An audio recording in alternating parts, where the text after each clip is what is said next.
Ceci est un appel au calme. Le monde s'agite, détendons-nous. Tout le monde est un peu stressé en ce moment. Ne cédons pas à la haine et à la violence, comme nous le suggère le très belliqueux Arnaud Klarsfeld. Il faut des manifestations devant pour qu'il y ait pour que les tribunaux puissent considérer qu'il y a un trouble à l'ordre public, pour que la décision du ministre de l'Intérieur et de la préfecture soit justifiée sur des bases légales. Et les bases légales, c'est un trouble à l'ordre public. Et l'ordre public ne peut être troublé que si des gens manifestent pour dire on n'en peut plus. Arnaud, là, quelque part, j'ai envie de te dire, tu m'inquiètes. Tu m'inquiètes à jouer les gros bras, à faire le mec, le casseur. Non, sois prudent, parce que on n'est pas en Israël, t'es plus en train de faire ton service militaire. Tu sais, quand t'étais garde frontière, là, tu faisais n'importe quoi, déjà. Il est fils de parents célèbres, chasseurs de nazis, traîne une réputation de playboy et travaille habituellement comme avocat. Arnaud Klarsfeld, 37 ans, volontaire chez les gardes-frontières, il veut se rendre utile à Israël. Là, t'es revenu en France, donc là, il faut que tu te conformes à certaines règles. Hein. On ne peut pas demander aux gens d'aller se bastonner. À jouer au con, à menacer tout le monde, à provoquer tout le monde. Tu vas finir par te faire défoncer ta petite gueule de petite chatte d'appartement, là. Sois responsable un peu, on doit être responsable, on doit montrer l'exemple. Il y a une jeunesse aujourd'hui qui est en difficulté, c'est la crise. Nous devons, nous, maintenant, prôner l'apaisement, la sérénité entre les communautés. La violence ne résout rien, comme disait le vieux maître chinois. J'ai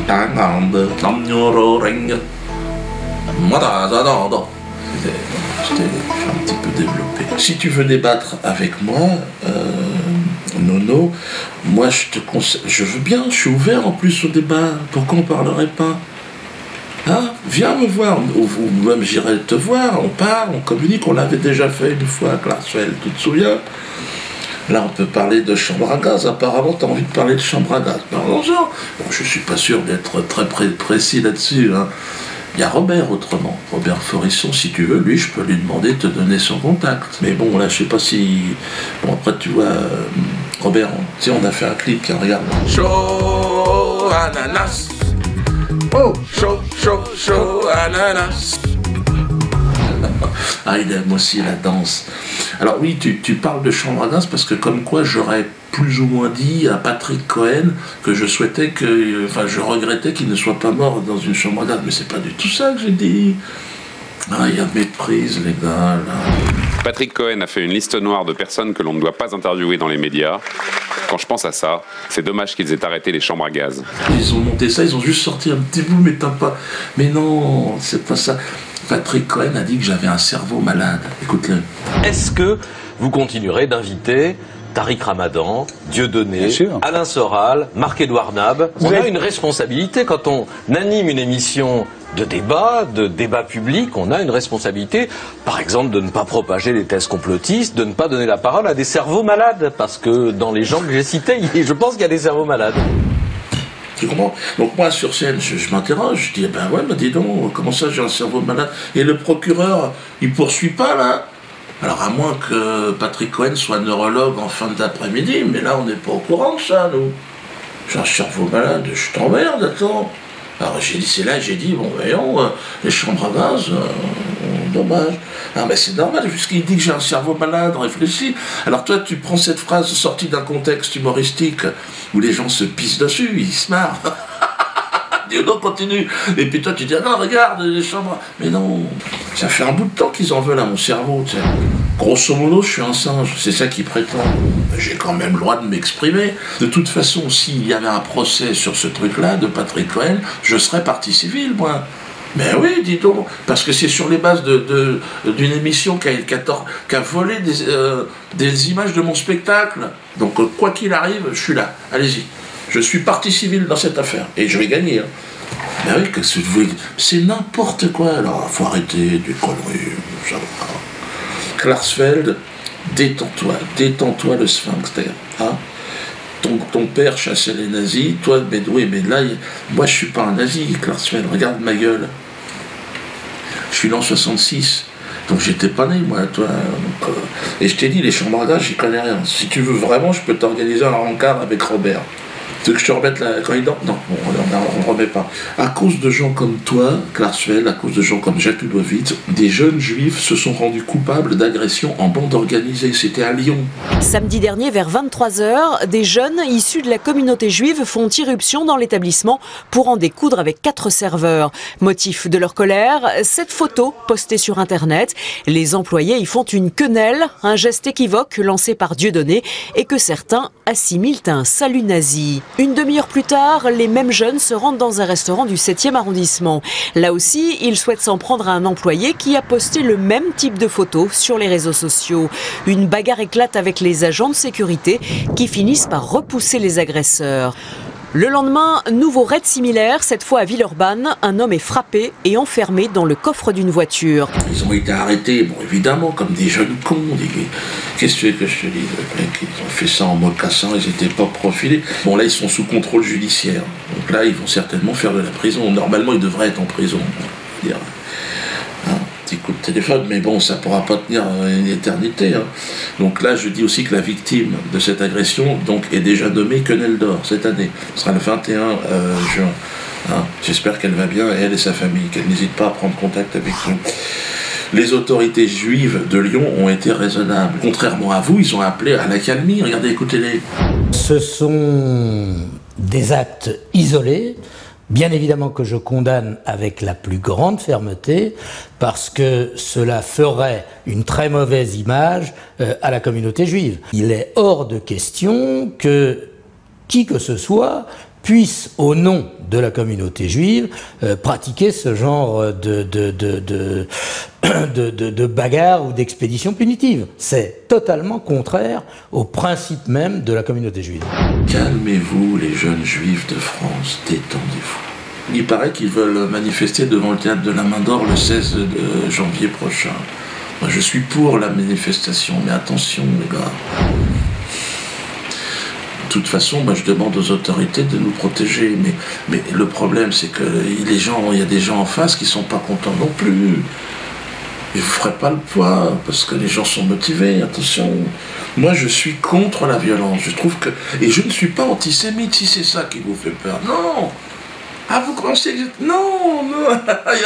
Il y a un malentendu. Voilà, il y a un malentendu. Non, je ne suis pas antisémite. Je fais ce que je veux, quand même. Je vous le dis. Je n'ai pas le temps. Et puis, non, je n'ai pas cette idée-là. Je ne dis pas que je ne le serai jamais. Hein. Je me laisse cette possibilité. Mais pour l'instant, non. Je ne vois pas. Je n'ai pas de raison. Je n'ai pas à choisir entre les juifs et les nazis. Je suis neutre dans cette affaire. J'étais pas né en 1900, machin. Moi, je suis né en 66, donc qu'est-ce qui s'est passé, moi? Qui a provoqué qui a volé qui? J'ai ma petite idée, mais enfin... Alors, calmons-nous, calmez-vous. Hein. En ce moment, tout le monde s'énerve.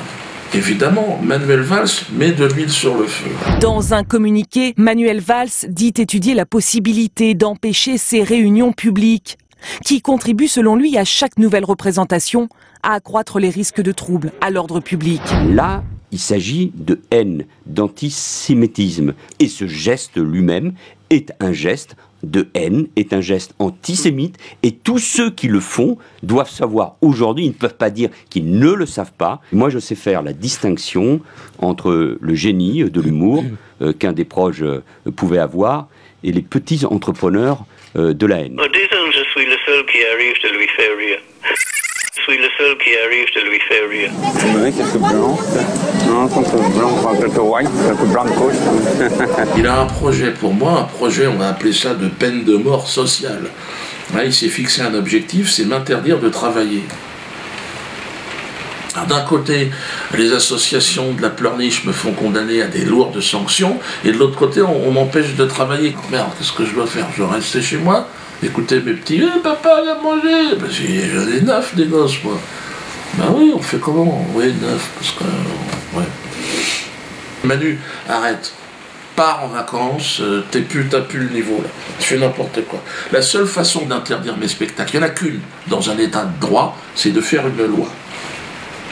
une loi, alors qui m'interdirait pas moi personnellement, c'est pas possible, mais une loi qui interdit le sarcasme, l'outrance, l'ironie sur des sujets comme les crimes contre l'humanité ou des choses comme ça. Enfin bon, on prendrait bien un petit truc. Il y a déjà la loi Guesso, faut essayer d'adapter ça, faut essayer de se bouger le cul, les gars, ça peut pas se faire comme ça, Manu. Là, tu fais n'importe quoi. Alors, je sais que tu veux être président, hein, et que tu veux plaire aux banquiers pour qu'ils te filent un peu de pognon et qu'ils te mettent la couronne sur la tête, mais essaye de faire ça proprement. Ce qui est étrange, évidemment, c'est que sur certains sujets, ça restera open bar. Et ça l'est. D'ailleurs, regardez sur la traite des Noirs, comment ça se passe. Alors, il y a le film, évidemment, Casse Départ, là. Oh, mais c'est nègre! Ils ont des pieds à la place des mains! Et des mains à la place des pieds. Comme tous les singes, madame. Dans quel monde vivons-nous? Pire encore, François Hollande, premier président en exercice, elle a ramené sur la traite des Noirs, putain. On lui avait rien demandé au mec. Puis il a levé la main, bon, j'ai une idée par rapport aux négros, tout ça, il n'y aura pas de réparation. Merde. L'histoire n'est pas monnayable. C'est en substance ce qu'a déclaré François Hollande à l'occasion de la journée de l'abolition de l'esclavage. Une réponse ferme adressée au Conseil représentatif des associations noires qui demande des compensations financières et qui vient d'attaquer en justice la Caisse des dépôts pour avoir profité de la traite négrière. Il faut surtout pas enlever le rire parce que c'est la soupape dans une société qui est en crise. Laissez les gens rire. Vous vous rendez compte qu'en Martinique, aujourd'hui, au moment où on parle, vous savez que les béquets, parce que là, c'est directement lié, les béquets en Martinique, ils représentent 1% de la population, ils ont 90% des terres agricoles encore aujourd'hui. Les mecs, ils ont fait toute leur fortune sur le commerce des Noirs, ils s'en sont encore plein les poches, et ils ont passé la Révolution française, tout, la monarchie, les républiques, toutes les républiques. Bonjour, monsieur le président, de droite, de gauche. Et c'est moi le raciste. En plus, ils se mélangent pas parce que c'est pour la pureté de la race. Eux, ils sont complètement dingues, les béquets. C'est dans ce contexte, d'ailleurs, on parle des béquets de la Martinique, que j'ai reçu avec la plus grande fierté, là je deviens un peu plus sérieux, le soutien de Nicolas Anelka, qui nous a gratifié d'une quenelle historique. Regardez.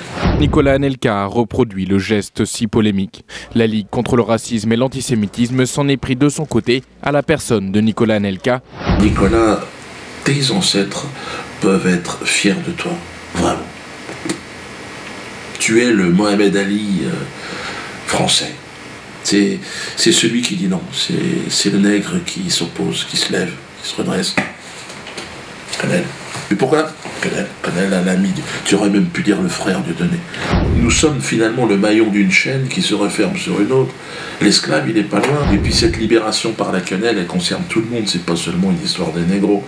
Il y a aussi, regardez, en Belgique, Laurent Louis. Je vous remercie. Il me reste juste une chose à faire. Et je crois que le Parlement le mérite bien, c'est ceci. Parce que on est tous esclaves de ce système. Il faut qu'on se libère. Et là, je pense que 2014 va devenir l'année de la quenelle. Libérons-nous des béquets et des banquiers. Ce sont les mêmes. Interdire mon spectacle. Mais qu'est-ce qui va se passer, François? Qu'est-ce qui va se passer? Vous croyez quoi? Que les gens vont dire, oh, non, mais il n'y aura plus aucun spectacle qui va pouvoir se jouer. Le trouble à l'ordre public, si vous l'entretenez, ben, il y en aura partout. Et puis c'est facile d'arrêter un spectacle, hein, des boules puantes. Bon, les coups de téléphone, là, ils disent qu'ils vont envoyer des menaces d'alerte à la bombe dans mes spectacles. Mais dans tous les cinémas, il y aura des alertes à la bombe. Partout, dans tous les lieux publics, vous croyez que c'est... Calmons les choses. Hein? Zen attitude. Hein? François, tu la sens évidemment, qui se glisse dans ton cul, hein, la quenelle. Parce que je ne pense pas que tu iras à la fin 2014. À mon avis, tu vas être obligé de... Mais il ne faudrait pas que Valls prenne ta place, parce que... il est mauvais. Il est mauvais. Alors moi, ce que je te conseille, François, en attendant que ton départ très très proche,